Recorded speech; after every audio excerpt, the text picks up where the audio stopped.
उत्पन्न अधिक तर लाभ बंद. अपात्र बहिणींना वगळणार.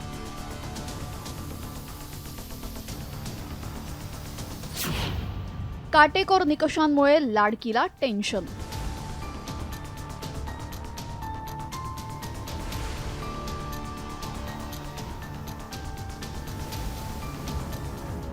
लाडक्या बहिणींच्या उत्पन्नाची पडताळणी आता सुरू झाली आहे. याआधी योजनेच्या निकषांनुसार 4 चाकी असलेल्या आणि एकापेक्षा अधिक सरकारी योजनांचा लाभ घेणाऱ्या लाडक्या बहिणींचा शोध घेण्यात आला. आता पुढच्या टप्प्यात वार्षिक 2.5 लाख रुपयांपेक्षा जास्त उत्पन्न असूनही योजनेचा लाभ घेणाऱ्या लाडक्या बहिणींची पडताळणी केली जाणार आहे.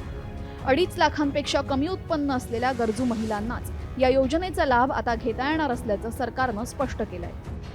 आणि जे अर्ज आहेत ना जून महिन्यापासून आलेले का जुलै महिन्यापासून त्याच्यातच ज्या 2.5 लाखाच्या कमी उत्पन्नाचे आहेत त्यांनाच हा लाभ मिळणार. म्हणजे हे काही नव्याने काढलेलं नाही आहे. मला वाटतं तुम्हाला माहितीचा अभाव त्याच्यामध्ये असावा म्हणून हा आपण गैरसमज करण्याचा प्रयत्न करत असाल. 2.5 लाखाच्या कमी उत्पन्न असणाऱ्या महिलांना सुरुवातीपासून ह्या योजनेचा जर आपण ओरिजिनल GR वाचला तर आपल्याला लक्षात येईल.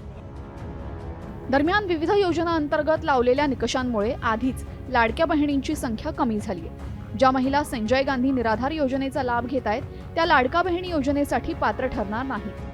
ज्या महिला नमो शेतकरी योजनेचा लाभ घेत आहेत त्यांना 1000 रुपये लाभ मिळतो आणि लाडक्या बहिणी योजनेतून त्यांना 500 रुपयांचा हप्ता मिळतो. दरम्यान लाडकी बहिणीची सद्यस्थिती काय आहे पाहूया. 2,63,00,000 अर्जांची नोंद करण्यात आली होती. छाननी केल्यानंतर पात्र अर्जांची संख्या 2,47,00,000. 8वा हप्ता 2,33,00,000 महिलांना मिळाला.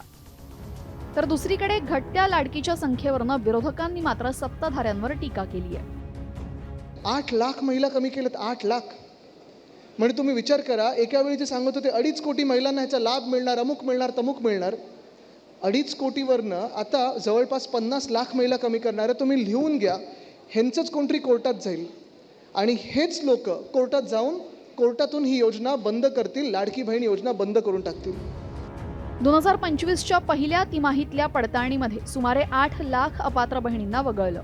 आता लाडकीच्या उत्पन्नाचा स्रोत तपासला जाणार असून त्यामुळे आगामी काही महिन्यांमध्ये लाडकींची संख्या आणखीन कमी होऊन सरकारचा आर्थिक भार हलका होणार हे निश्चित आहे. फक्त आगामी महापालिका निवडणुकीच्या पार्श्वभूमीवर सरकार अपात्र लाभार्थ्यांना कात्री लावणार का हाच खरा प्रश्न आहे. ब्युरो रिपोर्ट, साम TV.